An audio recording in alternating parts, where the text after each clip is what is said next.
my grandson told me to run away at my sister's wedding.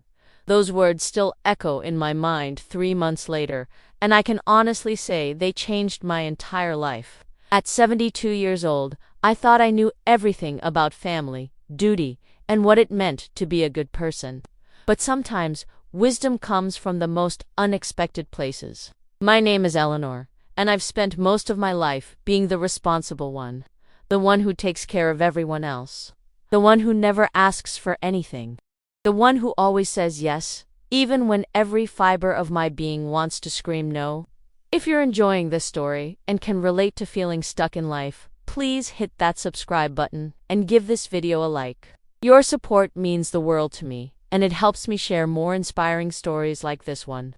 My sister Margaret was getting married for the third time. At 68, she was finally tying the knot with Harold, a sweet man she'd met at the community center. I should have been happy for her. Instead, I felt this crushing weight in my chest every time I thought about the wedding. For 50 years, I had been Margaret's caretaker. When our parents died in a car accident in 1975, I was 22 and she was 18. I gave up my college scholarship, my dreams of becoming a teacher, and my relationship with my high school sweetheart to take care of her. I told myself it was temporary, just until she got on her feet. But Margaret never seemed to get on her feet. There was always another crisis, another emergency, another reason why she needed me. When she got pregnant at 20 and the father disappeared, I was there. When she couldn't hold down a job, I supported her. When she went through her wild phase in her 30s, I watched her daughter Emma while she partied. When she had her nervous breakdown in her 40s, I nursed her back to health. Emma grew up calling me Mom, even though Margaret was her biological mother. I didn't mind. I loved that little girl like she was my own.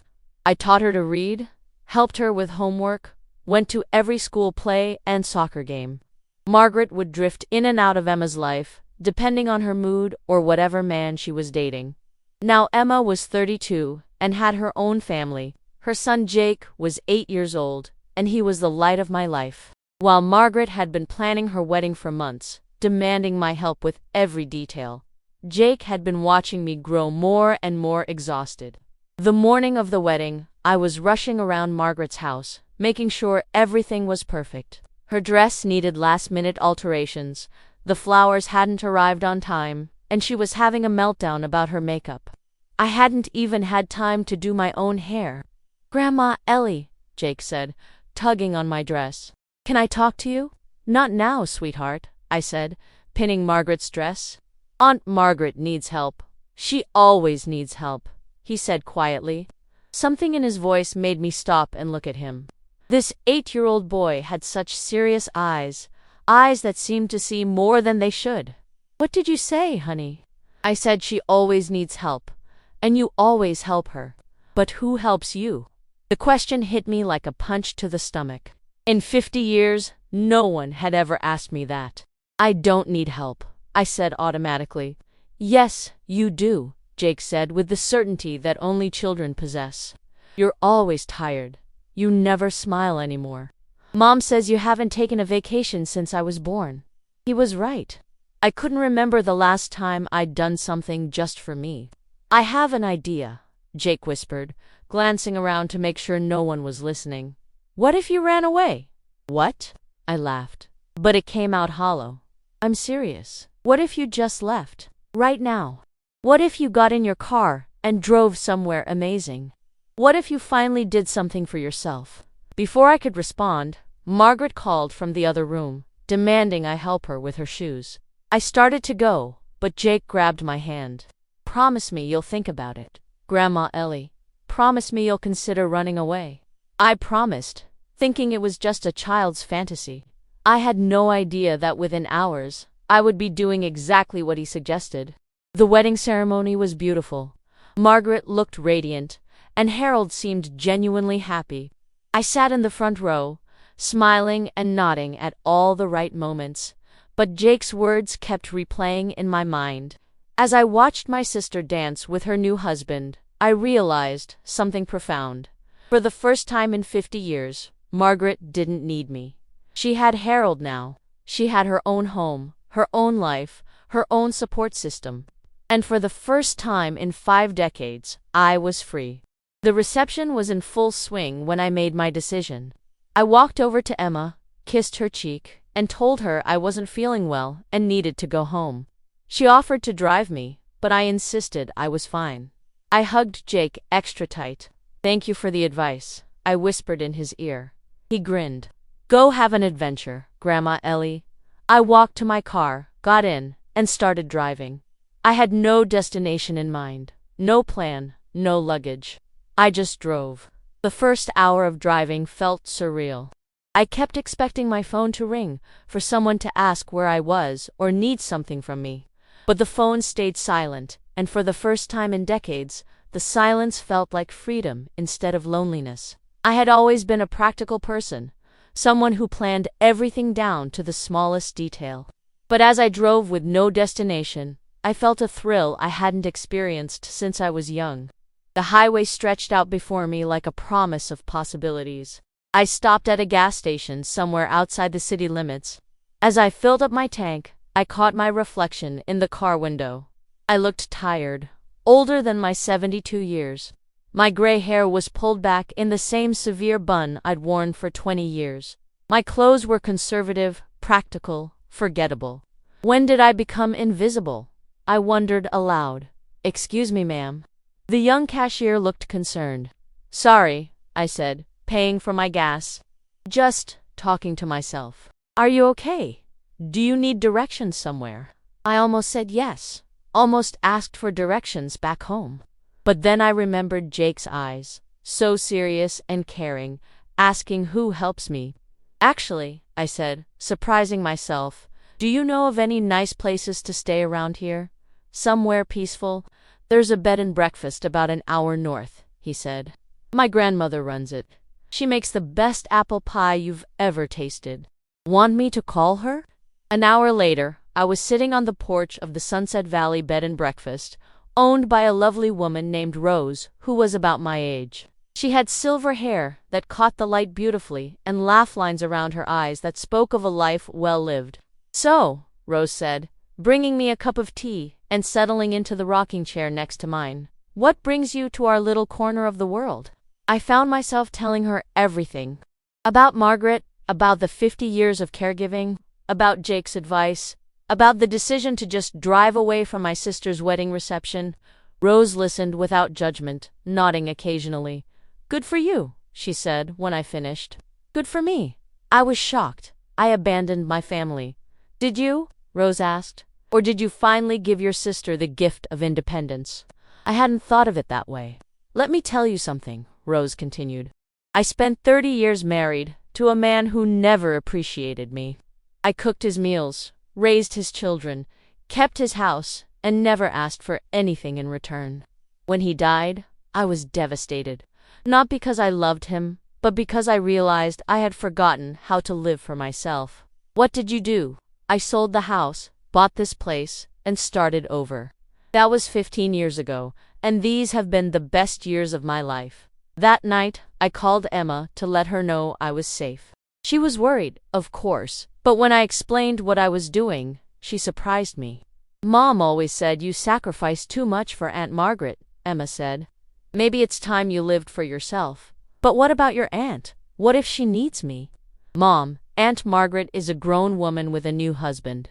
She'll be fine, and honestly, maybe it's time she learned to handle things on her own."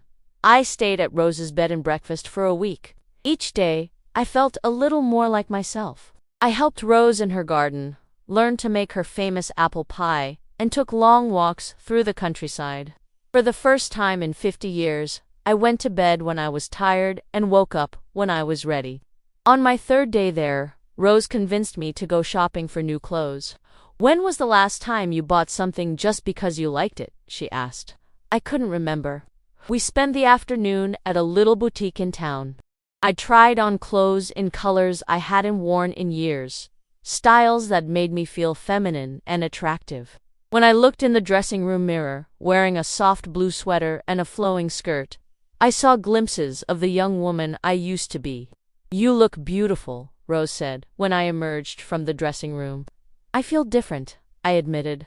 That's because you're remembering who you are underneath all those years of putting everyone else first. That evening, I called Jake. Emma had given him my number, and hearing his excited voice made my heart sing. Grandma Ellie, Mom told me you're on an adventure. Are you having fun? I am, sweetheart. Thank you for encouraging me to take this trip. Are you coming back soon? I don't know, I said honestly. I'm still figuring things out. That's okay. Take all the time you need. Aunt Margaret is doing fine. She and Harold are still on their honeymoon, and when they get back, Uncle Harold is going to teach her how to balance a checkbook. I laughed. Margaret had never balanced a checkbook in her life. I had always done it for her. Jake, I said, how did you get so wise? Mom says I get it from you. After we hung up, I sat on Rose's porch, watching the sunset. For the first time in decades, I wasn't worried about what tomorrow would bring or what someone else might need from me. I was simply present in the moment, and it felt like the most natural thing in the world. Rose joined me with 2 glasses of wine. So, she said, what's next? I don't know, I said. For 50 years, I always knew what came next. Someone needed something, and I provided it. Now, I don't know what I want or where I belong. That's the beauty of it, Rose said. You get to decide. The second week of my unexpected journey brought revelations I never could have imagined. Rose had become more than a hostess. She was becoming a friend, something I realized I hadn't had in years. Margaret had never liked my friends, always finding reasons why they were unsuitable or demanding my time when I had plans with them. Eventually, I stopped making plans altogether. You know, Rose said over breakfast on my 8th day there, there's a community college about 20 minutes from here. They have some wonderful continuing education classes. The mention of education made my heart skip. I hadn't thought about my abandoned teaching dreams in years. What kind of classes? I asked, trying to sound casual. Oh, all sorts. Art, literature, history, even some practical things like computer skills or financial planning. Before I could change my mind, we drove to the college that afternoon. The campus was small but vibrant, with students of all ages walking between buildings. I felt a stirring of excitement I hadn't experienced since I was 22. In the admissions office, a friendly counselor named Maria showed me the catalog of classes available. Are you interested in pursuing a degree, or just taking classes for personal enrichment? She asked. I'm not sure, I said honestly. I started college 50 years ago but never finished. Maria's eyes lit up. We have several students in our degree completion program who are in similar situations. It's never too late to finish what you started. I left the college with an armload of brochures and a feeling of possibility I hadn't felt in decades. That evening, Rose and I sat at her kitchen table as I spread out the course catalogs. What were you studying before? Rose asked. Elementary education. I wanted to be a teacher. The words felt strange on my tongue after so many years. What's stopping you now? I'm 72 years old, so Mrs. Henderson down the road got her GED at 85, said it was something she'd always regretted not doing. That night, I called Emma again. Mom, you sound different, she said. Happier. I feel different. Emma, can I ask you something? Do you think I made the right choice all those years ago? Giving up college to take care of Margaret? There was a long pause. Mom, I think you made the choice you thought was right at the time. But that doesn't mean you can't make different choices now. I'm thinking about going back to school. That's amazing. Do it. But what about no buts? Just do it. For once in your life, do something just because you want to. The next morning, I enrolled in 2 classes, Introduction to Computer Skills and American Literature. They would start in 3 weeks, which gave me time to figure out the logistics. But first, I needed to go home and face my real life. As I sipped my wine and watched the stars appear in the darkening sky, I realized that Jake's advice to run away hadn't been about escaping my life. It had been about finding it. The drive back to the city felt different than the drive away had. I wasn't running from anything anymore. I was moving towards something. I had rented a small studio apartment near the college for the semester. but I needed to get some of my belongings and have some difficult conversations. Margaret was waiting for me when I pulled into my driveway. She looked upset, which wasn't unusual, but there was something different in her expression. "Eleanor, where have you been? I've been calling you for 2 weeks. I left you a voicemail saying I was taking some time away, but you can't just disappear. What if I needed you?" For the first time in 50 years, I looked at my sister with clear eyes. She was a grown woman who had just married a man who clearly adored her. She had a daughter, a grandson, a house, and a new husband.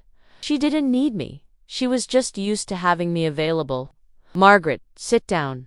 We need to talk." Over the next hour, I explained what I was doing.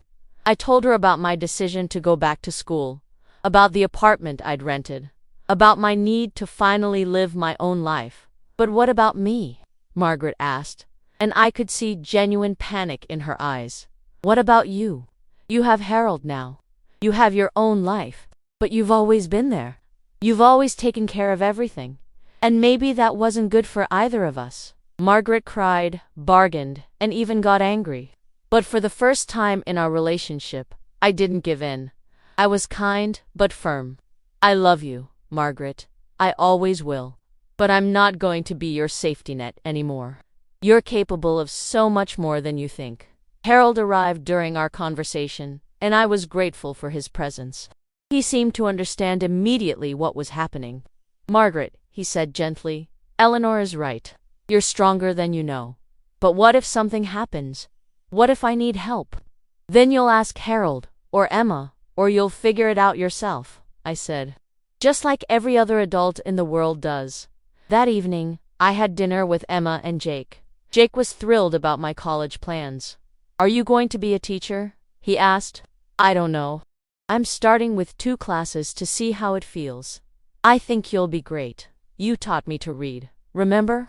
After Jake went to bed, Emma and I talked on her porch. "I'm proud of you, Mom," she said. "I know this is scary, terrifying," I admitted. "I don't know if I'm smart enough anymore, or if I can keep up with younger students. You're one of the smartest people I know. You just forgot it for a while." As I packed some belongings that night, I found myself looking at old photographs. There was one of me at 21, graduation cap and gown on, smiling brightly at the camera. That had been taken just a year before my parents died, when I still believed the world was full of possibilities.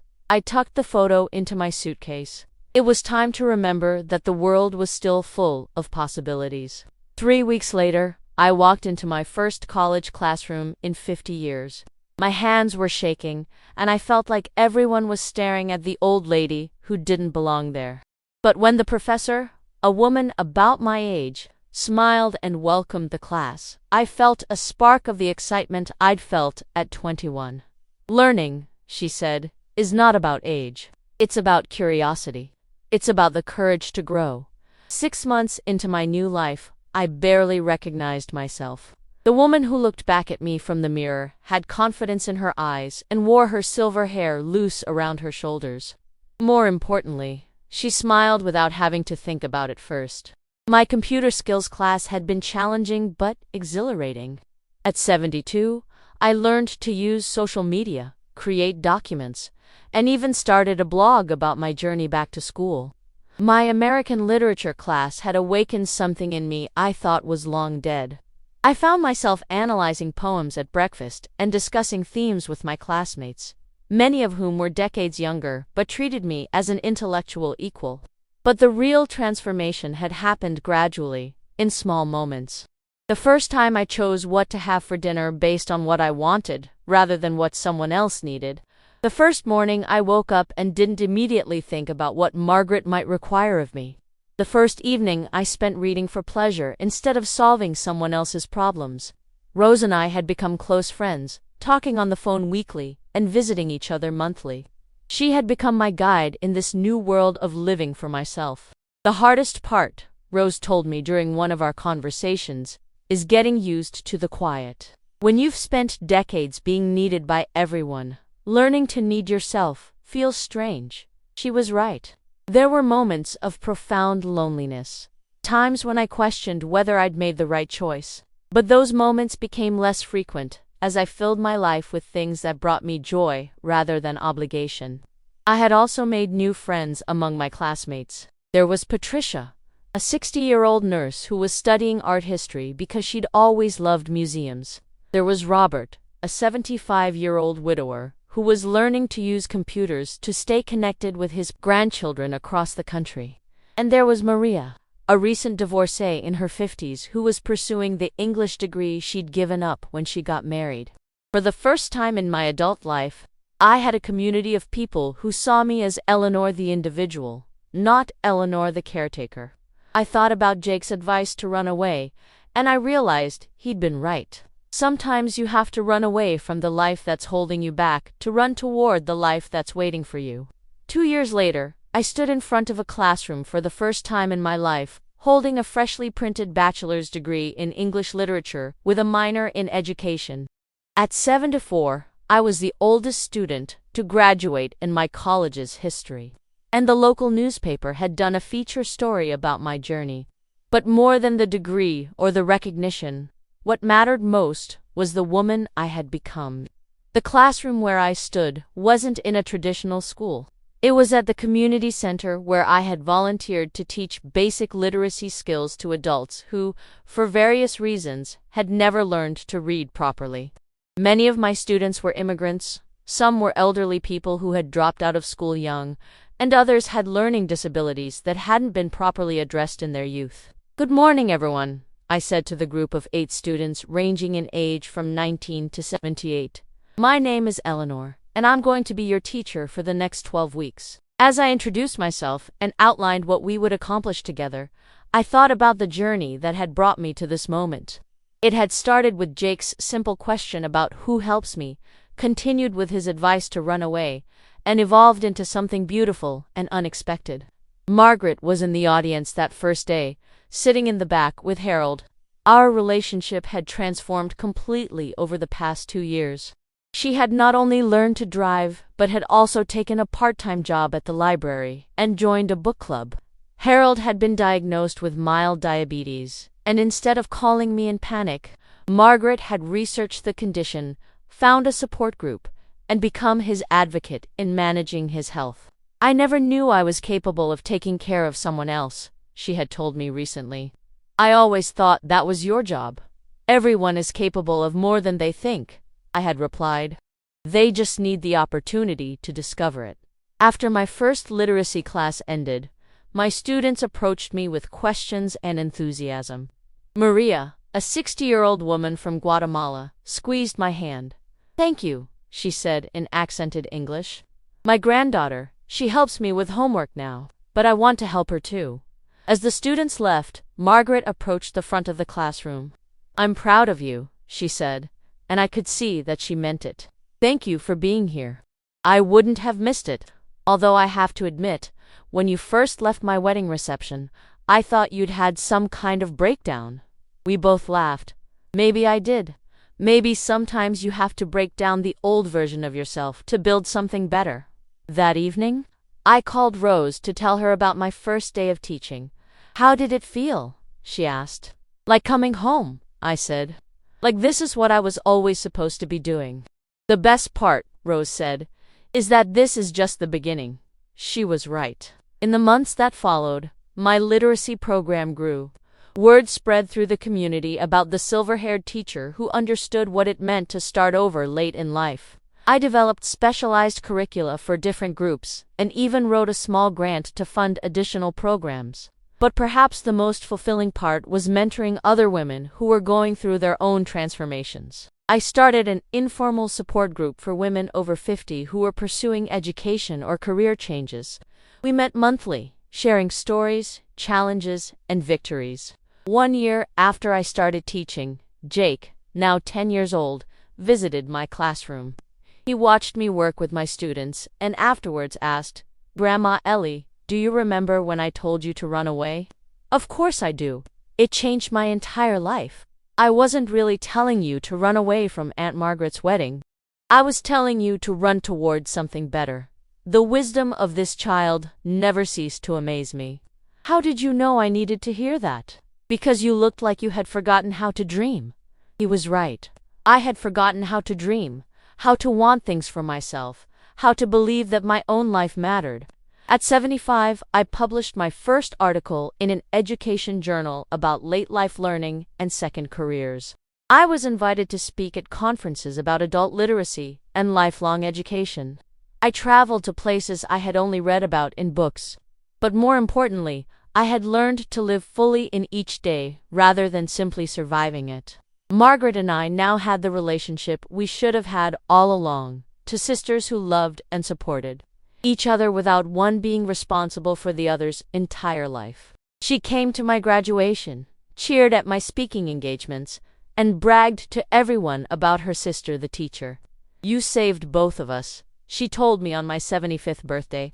By learning to save yourself, Emma and Jake visited often, and I loved seeing the pride in their eyes when they talked about my new life. Jake still called me his inspiration, but now I was inspiring him toward dreams rather than duty. As I write this story, I'm 76 years old and have just been accepted into a master's program in adult education. Some people think I'm crazy to start a graduate degree at my age, but they don't understand that age is just a number when you've finally learned to live. The most important lesson I've learned is this: it's never too late to become who you were meant to be. Whether you're 25 or 75, whether you're stuck in a job you hate or a relationship that drains you, whether you've forgotten your dreams or never had the courage to pursue them, it's never too late to run away from what's holding you back and run toward what's calling you forward. Sometimes the best advice comes from the most unexpected sources.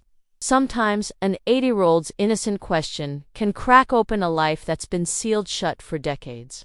Sometimes running away is actually the bravest way to come home to yourself. My grandson told me to run away at my sister's wedding, and I did. But I wasn't running away from love or family or responsibility. I was running toward the woman I had always been but had forgotten how to be. And that woman, it turns out, had so much more to give to the world than the exhausted caretaker ever could. If you've been touched by this story of second chances and late life blooming, please give this video a like and subscribe to my channel. I'd love to hear your own stories of transformation in the comments below. Remember, it's never too late to run toward the life you were meant to live.